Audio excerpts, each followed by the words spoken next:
Hello and welcome. I'm Dr. Adam Dorsey, a psychologist in Silicon Valley and the host of Super Psyched, a podcast dedicated to supercharging your life. Each episode contains fun, high-quality interviews with experts looking at psychology from all angles.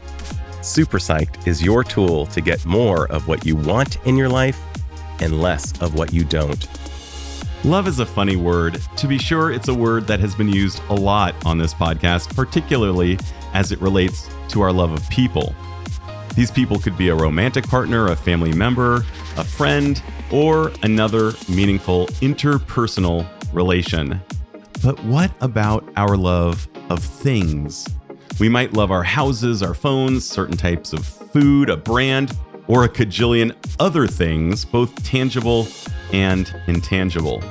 On this episode, I will be interviewing Dr. Aaron Ahuvia, a professor of marketing at the University of Michigan Dearborn College of Business, who is the most widely published and cited academic expert on non-interpersonal love. His latest book, The Things We Love: How Our Passions Connect Us and Make Us Who We Are, explores our love of things that are not human. Speaking of things I loved this book, and I'm not alone. Publishers Weekly said, this stimulating volume is easy to love. So listen in as Aaron and I talk about the things we love. Dr. Aaron Ahuvia, a hearty welcome to Super Psyched. Adam, it's really a great pleasure to be here. So happy to be with you. And you are kind of the love doctor. You even have gone by that title. Your name in Hebrew contains the word love within it. You've been studying love. I've often said that when we are purchasing a product or an experience, we are purchasing an emotion that we anticipate that we will feel. And you talk a lot about that. I felt a real kinship as I was reading your book. I'd like to start off with Depeche Mode and Howard Jones of the 80s. Depeche Mode said, "Tell me the meaning of love." Howard Jones said, "What is love anyway?" So I'm going to ask you to borrow from Howard Jones, what is love anyway? Well, I'll give a short answer and a long answer. The short answer is love is finding someone or something to be so excellent, compelling, desirable that you want to make them or it part of who you are. You want to merge it into yourself and make it part of your own identity and part of who you are. So that's the short answer. But if you want, I can give you the longer scientific answer, which is, I think, really much more informative in some ways. Bring it. So one of the things that surprised me when I started doing this research is how many different animal species love. So I sort of thought of it as just this human thing. And then I thought, well, of course, my dogs and cats. My dog certainly does, right? Cats do too. I see you've got a nice cat there. And he's actually sitting over the box of a sadly departed cat. I'm a switch hitter. I love dogs and cats, and I also love donkeys for what it's worth. But keep going. So you see that, but it turns out that love is extremely common in many animal species, and they use a different word for it. So there's three words that get thrown around: bonding, attachment, and love. And they're all just three words for the same thing. And so that gets a lot of people very confused. But when it's an animal, we talk about bonding. Anyway, not every animal species, some species do have this bonding and some species don't have love. And it's really amazing 100% correlation. When you look at all these different millions of species, some species like fish, right, or insects don't raise the children. Like they have a lot of eggs and children. The female lays the eggs, the male fertilizes the eggs, and their parenting duties are done. And certainly anyone who's been up at 3 a.m. with an infant can kind of see the appeal to that type of parenting. It's not the human way of parenting. Right. All of those millions of species out there, but there's no parenting. There's also no love. They never evolved love. Whereas virtually every species where there is parenting of the offspring, that species does have love. It's incredible. I mean, when I hear something that tickles my brain, I start laughing. I can't help it, man. That is amazing. Right. It's really, so love is very complicated. So it's not one thing. It's like a whole bunch of processes that all work together, but it provides this motivation. And if you think back in terms of evolutionary history, the earliest animals that evolved, they just evolved to be very self-oriented, right? They were like, is this food? If so, I'm going to eat it. If it's going to eat me, I'm going to run away. If it's not food, it's not going to hurt me, I'm just going to ignore it. And that's sort of how they went through their life, because that was what produced, reproduction and success evolutionarily. And then somewhere along the line, scientists think about 500 million years ago, maybe, they don't really know. No one was around to record it. But somewhere along the line, animals evolved this other amazing ability, which is to take care of their kids. But you had to have some motivation for doing that, right? The kid is just this other animal out there. Why would you start giving it food and protecting it? You could eat that food yourself. Right. So what I believe happened, this is sort of part of my theory of the case here, is I believe that this change happened in the chemistry and the biology of these animals' brains. They started to see their offspring as sort of part of themselves. And then all of these behaviors of feeding the kids and taking care of the kids happen naturally because you do those things, you take care of yourself, you feed yourself. And so by making psychologically this other animal, the offspring, part of your own sense of identity, it provides this motivation. So that expands over time. If we think about the trajectory of love in animal and human evolutionary history, it starts getting broader. So it starts with this parents taking care of the kids, and then it's evolution happened and they developed this ability for parents to cooperate with each other. And love also underlies that cooperation. And that makes the whole reproductive process much more efficient and successful. And then in some species, especially humans, we might be really one of the only ones that does this. We start also forming friendships. And so friendships are based on love. Sometimes people don't like to use that word, or don't use the word all the time, but that's what it is. It's a different version of love, but it's the same fundamental situation where you're expanding your own sense of identity. You're including this other person in part of who you are. And you start to think about what we want and what's good for the two of us instead of just what's good for the one of us. So those made the human race, human species, incredibly successful. The reason we are such successful animals isn't because we are best at making tools, although that helped. But when humans were really becoming very successful as a species, we didn't have a lot of tools. But what we had was cooperation and ability to work in groups in extremely complicated ways. You develop really complicated forms of teamwork and adaptable forms of teamwork. And it's this love, this friendship within the group that makes the team work. And that's still true. So if you're a sports coach, one of the first things, if you're going to be coaching a sports team, one of the first things you know is you've got to get everyone on that team to love each other. And they talk about that very overtly because that's what makes the group effective, right?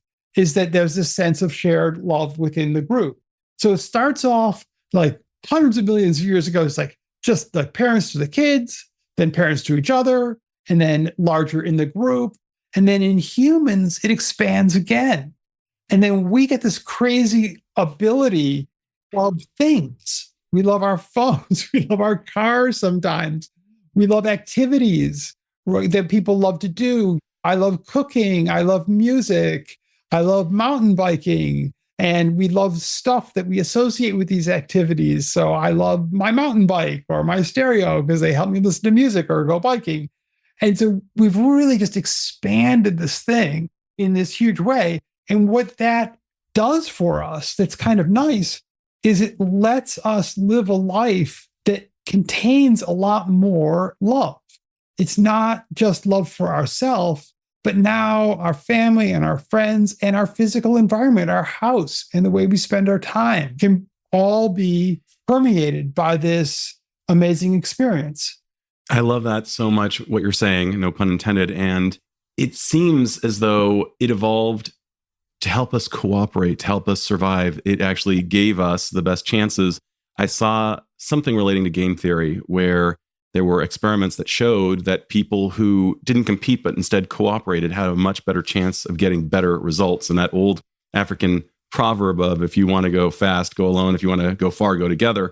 It all seems to be true in terms of social psychological experiments. I think about Steve Kerr, who has been on the podcast. He told me that the way he got all those NBA Finals rings, as a coach at least, was by imbuing his team with joy, mindfulness, and compassion. Who would have thought? So many of these coaches, particularly in NCAA, are lionized for being really tough. Well, they only have their players for 3 to 4 years at most. And I think it's a good short-term strategy, but in terms of a long-term strategy, you definitely want players to love each other. And I would even think it'd be a better short-term strategy. I really take issue with the lionization of these hard-ass coaches who just are very punitive. There's a great saying, which is that an egoist, meaning a person who thinks only of themselves and doesn't sort of love others, right? A single egoist will beat a single altruist, but a group of altruists will beat a group of egoists. And that's the human story. That's why we're a successful species. Now, we do have the self-interested egoistic tendencies too. Those are very much a part of our nature, and they're not evil. They're like part of who we are. And we need to like create a harmonious person out of all of that. But it really is, our success was a collective endeavor, a group of people. And it's because we had this ability to cooperate that our groups were able to be so successful. That is fantastic. I remember hearing a similar phrase when I was living in Japan, because the Japanese are very good at teamwork and coordinating and kind of getting rid of this kind of self-consciousness for the good and for the bad. As I see you drinking out of a Japanese cup right now, talking about synchronicity. And it was said that 3 Japanese people could take on a huge team of just about any other culture because they would coordinate better. Yeah. But I love the idea of a single egoist will beat out the altruist, but you get a bunch of altruists together and they will win. And I think that's right. Coordination is everything. What I've studied in love, when I've talked to the various thought leaders about it, and I love Stan Tatkin's idea that we are in each other's care. We are like in a buddy cop film. We have each other's back, and the two of us together will take on the world, so to speak. Yeah. Not competitively, but we will thrive more likely if we have each other's back. You've explored the things we love in this particular book. You've even come up with a rubric of 13 questions in a love of things quiz, which I loved. But you talk about the notion of anthropomorphosing, which is when we put human characteristics onto a thing like an iPhone, which is a very beloved thing for many people. And that the iPhone is not just an iPhone is one of the things that you talk about, but we'll get into that in a second. Let's talk about love of things as you see it, and what caused you to write this book and what it's about. Why did I write the book? It's kind of a funny story. Many years ago, I was a PhD student. I got an opportunity to work on research on dating and dating services. Even though I was a PhD student in marketing, I had this opportunity, and I thought that was super interesting because I was single. And so I did all this work, and it was really interesting. And I ended up on the Oprah Winfrey show talking about singles ads, and it was really fun. In order to do that research, I had to study the psychology of love to understand why people would be attracted to other people. Then, as I advanced in my studies, I needed something that was more sort of obviously marketing related to do my dissertation on, that wasn't so out in left field. And I had done all of this research on why people fall in love and how that works. So I thought, well, people talk about loving products and loving brands and loving activities and loving places, but do they really? What does that mean? Because we use words all the time. We say, I'm starving, when really we mean I'm hungry, right? Maybe they don't really mean that. So what's happening there? And that became my dissertation. And it turned out it was the first serious scientific work on that topic. So there was a lot of people, of course, had looked at why people are attracted to products. And a lot of people had looked at why people love other people. But nobody had thought, well, maybe one has a lot to do with the other. So that was the first work she had done on that. And a little bit later, along with another professor, Barbara Carroll, we published the first paper that popularized the term brand love, which is sort of an interesting term. It's become very popular. That was like paper 1. And now if you put brand love into Google Scholar, you'll find over 20,000 different academic articles and studies about the topic. So it really took off. Although in my mind, the term is confusing because I don't really think just about brands. I think about activities and objects and all sorts of things as well. So I would throw them in under the rubric. In any event, that's how I got started doing this work. And the book takes about 30 years worth of research and summarizes it in a way that's accessible to people. I'm told it's fun to read. I worked really hard on that. So I fun to read. So I worked hard on that. And so it's really a way of taking all of this academic work that I've done for many years and bringing it to a wider audience. It's very useful if you're a business person, you want people to love your service, your product, your company, or your brand. It'll give you a lot of insights into why that happens. But it's not strictly speaking, just a business book. It's really written for anyone who's curious about how love works and why you have these different passions for the things in your life that you do. That's really the audience, rather than it being sort of a how-to manual about business. Right. And it really clarifies just certain ways that we work, certain ways that we tick that are so important, like differentiating between the love of perhaps a beloved fellow human versus a thing. And you actually give a thought experiment within the book to do that as well. And it's very interesting. How is our love for a thing that we use a lot? One of the things you mentioned is that usage seems to predict how much we love a thing the more we use it. When I asked my wife which thing in our house she loved the most, I already knew what it would be.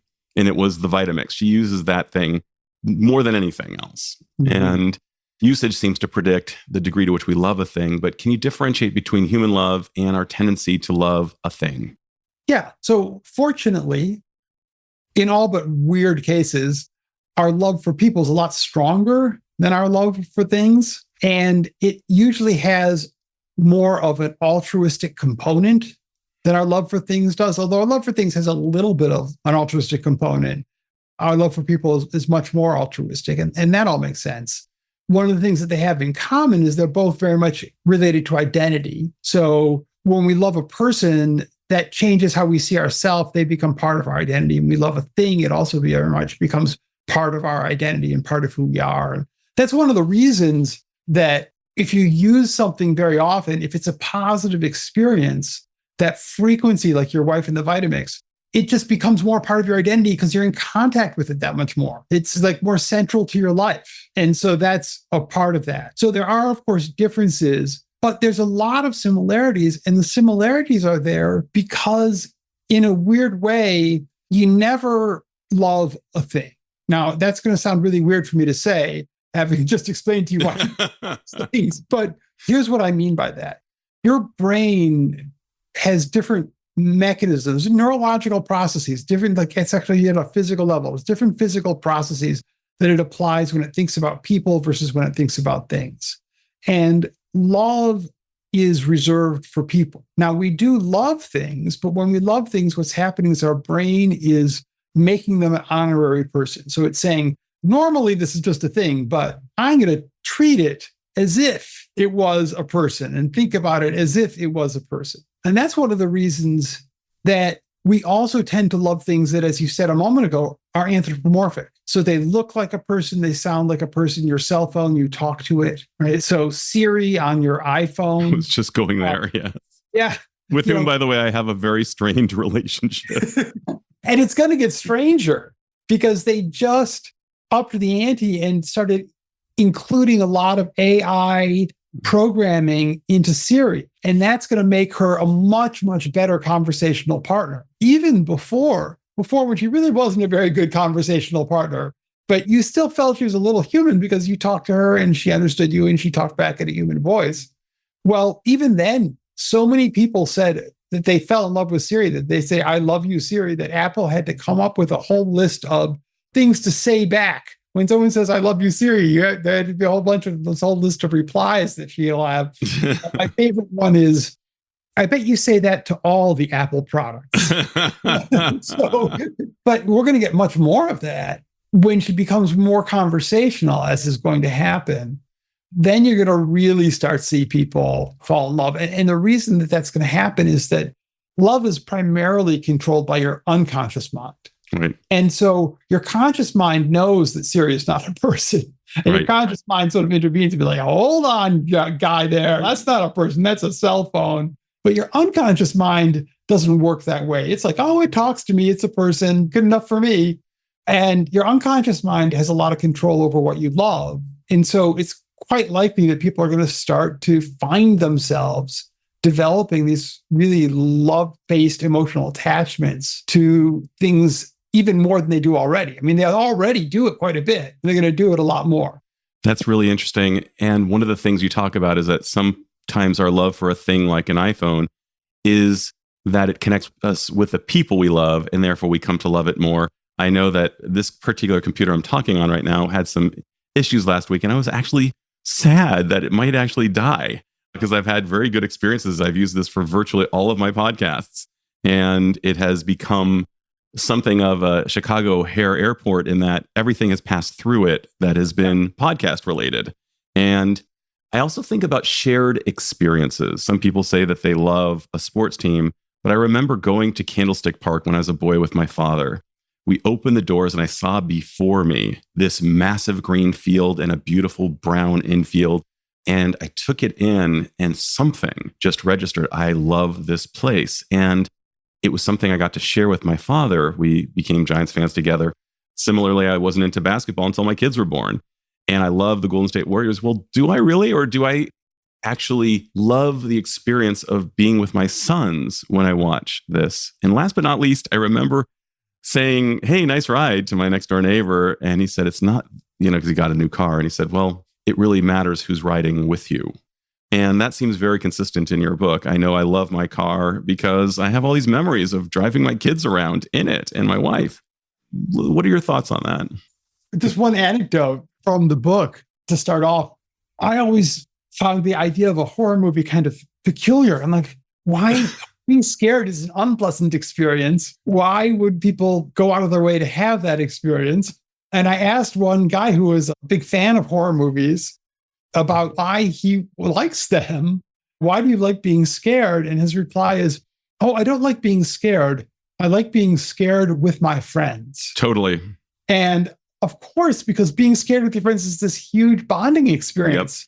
Yep. And there's research on that, how being scared with other people creates the sense of camaraderie and the sense of connection to them. So there's a great consumer researcher who preceded me by a generation named Russell Belk. And he really nailed this one. He came up with this observation. He said, when you start talking to people about things that matter to them, products that they care about or brands that they care about, at first, it sounds like it's going to be about them and the objects. It's going to be a person-thing relationship. But as you get a little bit further into the conversation, you always find that it turns out to be person, thing, person. So it's you, the car, and the person riding next to you in the car. You, the horror movie, and your friends who the horror movie connects you to. In my research, I found that people love their cell phone more if they have more friends. So the more people that you have to talk to on your cell phone, the more likely you are to love your cell phone. Because it really is a connector there. All these objects are people connectors. And that's one of the ways I mentioned a moment ago, how you really only love a thing if your brain treats it like a person, if your brain makes it an honorary person and starts thinking about it using those same mechanisms. Well, one of the reasons your brain starts thinking about things like people is because you have a strong association with a person. I'll give you just some other examples. One of the great easy ways to know if you love something, you were saying about your computer, is if you imagine that thing were to go away, would you be a little bit melancholy? Would you be sad? Would you be upset about that thing going away? Most of us have objects in our home and we know we should throw them out because their clothing, it doesn't fit anymore, or we don't use them, or they sit on a shelf and we're not really making any use of them. But we look at it and we're like, oh, I can't bear to throw this out. That's love. That feeling that's a little bit of love, that like, I don't want to part with this thing. Well, I will bet. So for dear listeners out there, if you want to do this mental experiment yourself, if you think about what those things are, I will bet that either they symbolically connect you to another person. So they're a photograph of another person. They're an object that reminds you of this other person. They're a souvenir from a trip with another person. They were given to you. There's a gift from another person. There's some sort of emotional or mental connection you have to this other person. Or they connect you to your own past self. They're part of your own identity because there's something that they mark some element from your own past, or both. And that connection to another person is what gets your brain to treat the object like a person. And that's what makes it something that you fall in love with. And conversely, one of the anthropomorphic findings that you've had is that we yell at our computers when they don't work. And I certainly have yelled at Siri. I actually called my engineering buddy, David Gartner. I said, I'm having relationship issues with Siri. And he said, who among the two of you is the more flexible in the relationship? So I went to an engineer for psychological help with my relationship with Siri. But one of the things that I find very beautiful in your book is you mentioned about sacrifice as it relates to love. And I was wondering if you could speak about that. We do love things that we have made some sort of sacrifice for or investment in. And it's because the things that we love are part of ourselves. They become part of your identity. And part of the way that you make something part of your identity is you put some of yourself into it. So if you worked really hard and saved money for a long time, and then you spend that money on some object you've been saving up for, you are investing a lot of your work and energy into that object, and it becomes connected to you in that way. It also helps if the investment is creative. So if you not only just spend money on this object, but you change it, you personalize it. We do that with our computers or cell phones, right? We spend a lot of time mucking with the thing and putting in the settings and getting the right apps on it and organizing the whole thing. It really becomes an extension of our own identity because we've invested so much thought and creativity, so much of ourselves into the object. And so that's a big part of why we love things. Something about that I think is really interesting too, is that there's a strong connection between loving something and thinking it's really excellent, very strong. And most of that goes in the direction of, oh, this thing is really excellent, therefore I love it. But it's also true that it goes the other way. I love this thing, therefore it's really excellent. So if you make something yourself, and there's research that has shown this, if you make something yourself, you tend to think it's a lot better than other people think that object is, because you've invested this work into it. It becomes part of your identity. And just as you want to see yourself as a good person, you want to see this object as a good object because it connects to you in that way. And to your point about sacrifice, I'm thinking about those who have given time volunteering for a cause or who have joined the services, joined the armed forces, and how much more they love the United States as a result of having given to the United States at any level, whether it's Peace Corps or whatever it might be. Can we talk a little bit about that? Loving a non-tangible, but loving one's country, loving one's religion, loving one's heritage, these non-tangibles. Yeah. And you're right about the sacrifice or the investment. But it's similar because sacrifice makes it sound so negative, like you're just giving this up. But Right. It's really kind of an investment that you put your own creativity, your effort, your love, your time, your money into this thing. And we see that when people who feel they've invested more in their home, love their home more, whether it's by just spending money on it or building it or painting it or whatever you do. And people who put time into nonprofit organizations, their congregation or their local school, that forges a deeper bond. My dad used to say, and I know that he didn't invent this quote, but I'm not sure where he got it, that if you want to make a friend out of an enemy, you should give them something. But if you want to make a better friend out of a friend, you should let them give something to you. So that's brilliant. I think that may have something to do with Benjamin Franklin and the Franklin principle of, asking a favor of someone and they double down and become more altruistic. Even I remember asking a neighbor who I was living in the country at the time, and he's like, oh, city folk. And I remember going over and asking him for a favor, and we became friends. And it was very unlikely. The first meeting was anything but promising.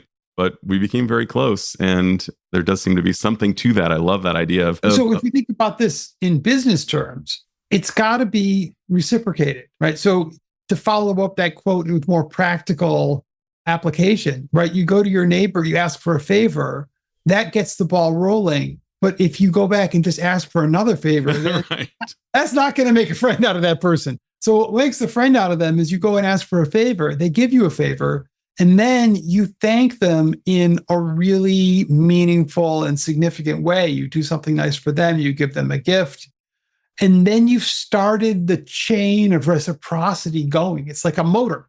You've got to like get it going, like getting a car started. You got to like get that thing going, get the motion going into it.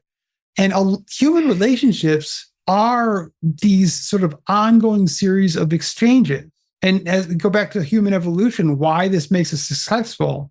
Well, if a human relationship was always one way, that you were giving, giving, giving and not getting anything out of it, you'd be evolutionarily more successful if you stopped that behavior. So that behavior is not going to get continued and passed on. Right? The reason that we give is because it does end up being good for our families and good for ourselves and our children, and it has these positive benefits. But transactions are very complicated, and it's very inefficient if every time that you want to ask someone for a favor, you have to go and say like, I'll exactly give you this. You make it like a legal contract, but you give me this thing, I'll give you this thing, and then you negotiate over it. That tends to slow things down. So if you could have this ongoing relationship where you don't worry about it in the short run, and it's like, yeah, of course I'll give this to you. It's called generalized reciprocity in anthropology, because you know that eventually it will come back to you in some way. That's better for both of you. And that just works much more smoothly. So if you're a business, it's fine to ask some things of your customers, but you've got to make sure that the customer feels that in the long run, they're really getting a lot more out of this than they're giving, because that's how the customer chooses a business in terms of their self-interested aspect to it. So beautifully said. Would you be open to doing that thought experiment where you close your eyes and call to mind a product you really love versus a person or a child you really love? Yeah.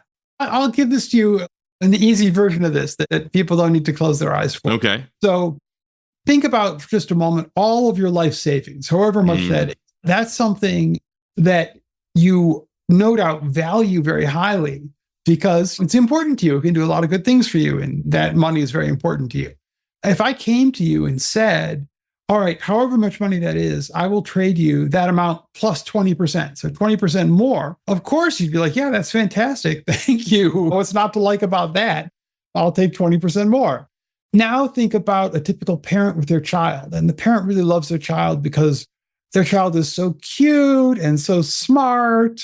And so if you went to that parent and said, oh, I'll trade you your child for another child that's 20% cuter and 20% smarter than your child, the parent would just call the police, right? What kind of an insane criminal is this who wants to exchange children? Oh my God, that really is so gets funny. At the difference between love and value. And that gets at the fundamentally different way that your brain treats and thinks about and processes information about objects from people. So objects are valued if they're useful to you, and they can be valued a lot. You can care a lot about them. If someone comes and wants to steal your car, you can really want to defend that car because that car's expensive. It's very important to you. It's valued. So I don't want to undersell that. And for businesses, getting customers to see your products as valuable in that way is extremely important. That's the first thing people look for in any sort of product. But there is this whole other dimension. There's this emotional connection and emotional attachment that we call love. And it's not really the same thing. It goes beyond that practical utility. Now, for products, in order for people to love products, the product has to provide both. It's got to be a good product. You can't people aren't going to love a product if it's not a good product or service that you're offering, if it doesn't really help them. But just making it a better and better product doesn't build that type of emotional connection. You also need to take other efforts to build that kind of emotional connection, because everything, well, a lot of the things, not about everything, but a lot of the things that people really want in their relationships with customers come from that emotional connection. Even if people think the product is very, very useful, they're always going to be on the lookout for something that's a little bit more useful, or that's just as useful, but costs a little bit less money. They'll recommend the product if someone comes up to them and says, hey, do you know a good widget? And they'll say, yeah, I've got a really good widget. You should buy Acme widgets, right? So in that sort of situation, sure, they'll recommend the product. but they're not going to go online and write a long review talking about how much they love this product. Why would they waste their time doing that? They'll do that though. Anybody who loves a person, we talk about the people we love all the time. You love your kid, you'll brag about your kid constantly.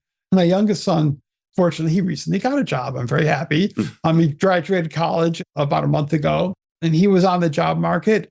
Any opportunity I had to like, oh, someone might be hiring, let me try and recommend my son to this person, because, anything I could possibly do to help him get a job, I was going to do, because I love my son and I was interested in promoting his welfare. And if you love a brand or you love a product, you're going to go out there and recommend it because you care about it and you want to help that.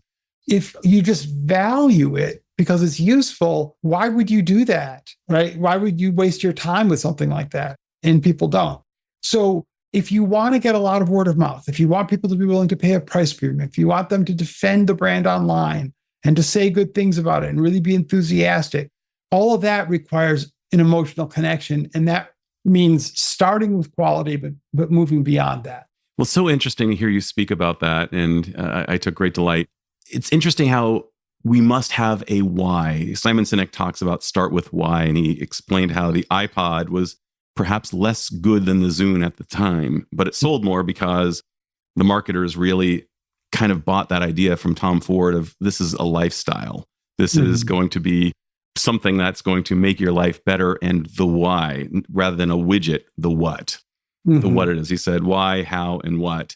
And I'm also thinking about some of the most important things in my life that I never think about. Well, what about plumbing? What about my hot water heater? I should love that. I use it all the time. Some have even said, and it might be apocryphal, that New York City became a great city because of the copper pipes under the ground and the efficiency with which plumbing worked and not stopping things up and allowing it to become the great city it became. And how many people love the plumbing? Nobody talks about that. They might talk about the Empire State Building, or they might talk about Wall Street, but they're not going to be talking about the plumbing, and we ought to. I often think of Thich Nhat Hanh, who said we don't really think about not having a sore throat until we have a sore throat, and we think, oh, how good would it be to not have a sore throat? And that's certainly how I've felt about my hot water heater when it craps out. But I want to get into this Tom Ford quote that you mentioned in the book because it's so good. And it reminds me of looking through rock and roll magazines as a kid. If you remember Cream magazine and Rolling Stone and all these others, and I'd look at these bands and I'm like, oh man, I want to be like Eddie Van Halen. I want to be like that. And I believe I got this right, Tom Ford said, I want that life. And that brands aren't selling the goods, they're selling a life. Yeah. And I was wondering if you could just touch on that. Right. So this was a very interesting quote. So he was being interviewed, I believe, by a New York Times Magazine writer. And they were there. He was about to have one of his huge annual fashion shows. And so it's a very high stress situation. All the press is there. And the magazine writer says to him, all right, the models are about to walk out onto the runway wearing all that clothing that you've designed. What do you hope is going to happen? And he says, well, what I'm thinking about is, will the fashion press and the buyers from all the stores who are all there in the audience, will they look on those clothes, on those models and say, I want, and then if you stop the sentence right there, what I would have filled in was, I want that dress. You want them to think, I want that dress. But what he actually completes the sentence as is, I want that life. Yes, that's right. And that you see the model wearing that dress and the way she's walking and the way her makeup is done, the way her hair is done, and the sort of the manner that she is in, you get a picture of a whole person, like what this person's life might be like.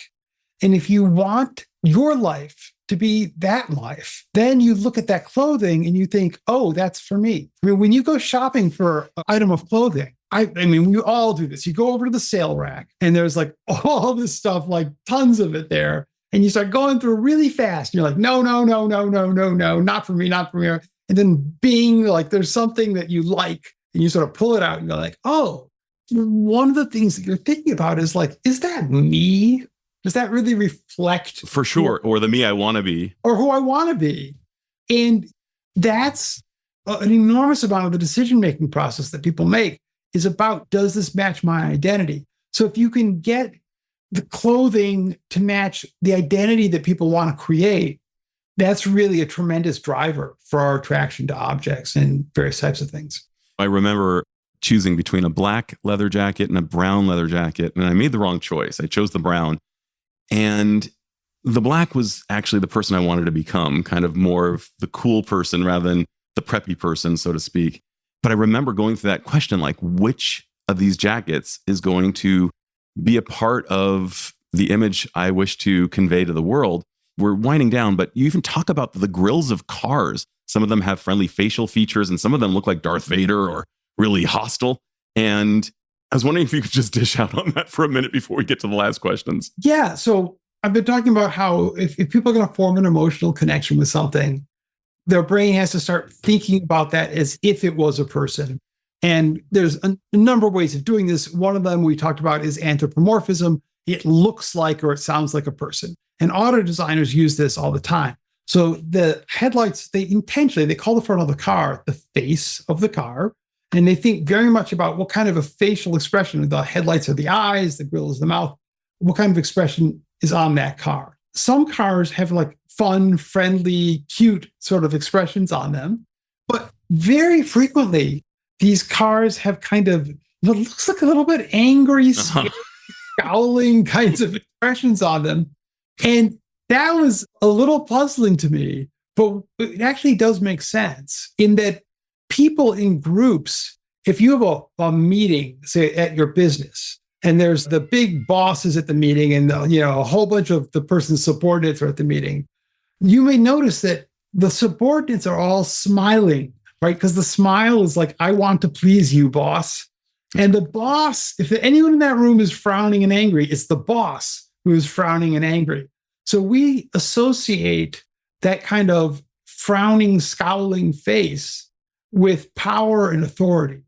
And so people like that in cars, especially sports cars or SUVs or trucks. People who buy those cars are really looking for a vehicle that expresses power and authority. And so you get the high power, high authority, sort of frowny face on a lot of those vehicles. It's so interesting.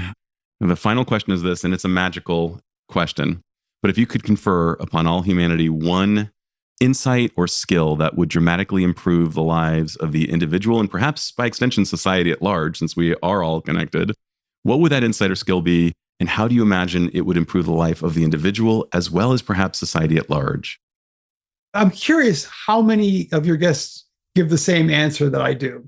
I would say the skill of understanding other people and understanding that they're not you and they're not like you. I teach a course about understanding customers, and one of the major themes of the course is, and there's lots of scientific research on this, we call it projecting, we call it the false consensus effect, but people dramatically tend to just assume that other people share their perspectives, share their knowledge, know the same things that they know, see the world the way they see the world.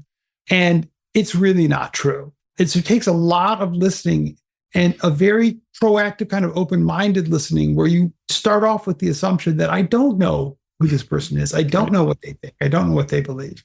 It improves your life immensely because it reduces misunderstandings. It gives you a lot more empathy for people. A lot of times we see people doing things and we think that's a foolish thing to do or that's a cruel thing to do. We have some sort of a judgment about what they're doing.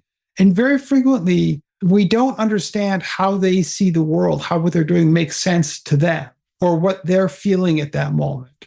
If you can, and certainly in business, you need to understand other people in your business and what their goals are, your customers and what their goals and what they're trying to do and what they think is real and what they now think is real, right? So it's tremendously useful to the individual. And I do think it would help us resolve a lot of conflicts. I'm not saying that every conflict is a misunderstanding. There are definitely conflicts where there's a lot more going on than just people who misunderstand each other. But I think that there is an aspect of misunderstanding in many, many conflicts. And I've done work working for Middle East Peace, which, as you can see, was completely successful. And Mission accomplished. Accomplished that, solved that problem. But I did a lot of work in that area. And now I'm involved with this wonderful group that I'll recommend to all of your listeners called Braver Angels. which is a group that tries to promote dialogue between liberals and conservatives. They call them reds and blues in the United States, because we are definitely at the point where these groups of people, we know they hate each other. And there's an enormous amount of misunderstanding, the amount that goes into that. It's not all misunderstanding. There are real disagreements and real reasons that people will compete with each other, disagree with each other. But there's also a lot of confusion about these other people and what they think and who they are. And so this group, Braver Angels, works to bring people together and just have them talk to each other. It does a lot. So I think our society would be much better off if people worked harder at really trying to get inside somebody else's head. And I'll give one last thought on this. Certainly if we extend this to politics, a lot of times people say, people who support this position, I just can't even imagine what they're thinking. And I would say, well, it's probably true. You probably can't imagine what they're thinking. And if you can't imagine what they're thinking, you probably don't know enough about the issue to be really judgmental. because you should at least know what they're thinking. Doesn't mean they're right, but you should know what they're thinking. And the other side of that is also that if your understanding of someone's motivation makes them the bad guy, you're not seeing it the way they see it. Everyone thinks they're the good guy. They're not right. We're not always the good guy. I'm not always the good guy. Other people aren't always the good guy, but we all think we're the good guy. Right. And if your understanding of this other person is like they're doing such and such and such and such, and it doesn't include a perspective in which they think they're the good guy, you don't understand what they're thinking and feeling. That is beautiful. Two of my former guests, one of whom was Daryl Davis, who regularly speaks. He's an African-American musician who regularly speaks to people in hate groups like the KKK and neo-Nazis. He's received over 200 robes as a result of dialogue. He understands them, and he also tries to help them understand themselves and figure out, is this really true? Tanya Israel out of UCSB has written a book called Beyond Your Bubble, where she basically talks about this very idea of stepping outside your bubble, trying to understand the other people. As Ben Franklin said, we must work together or we shall hang together. And the word united has to be in the name of our country for the United States. But I'm so grateful to you for just writing this book, sharing your wisdom with my listeners. This has been so much fun, Aaron. Adam, thank you so much. I really appreciate the opportunity. Right on. This is Dr. Adam Dorsey thanking you for listening to Super Psyched.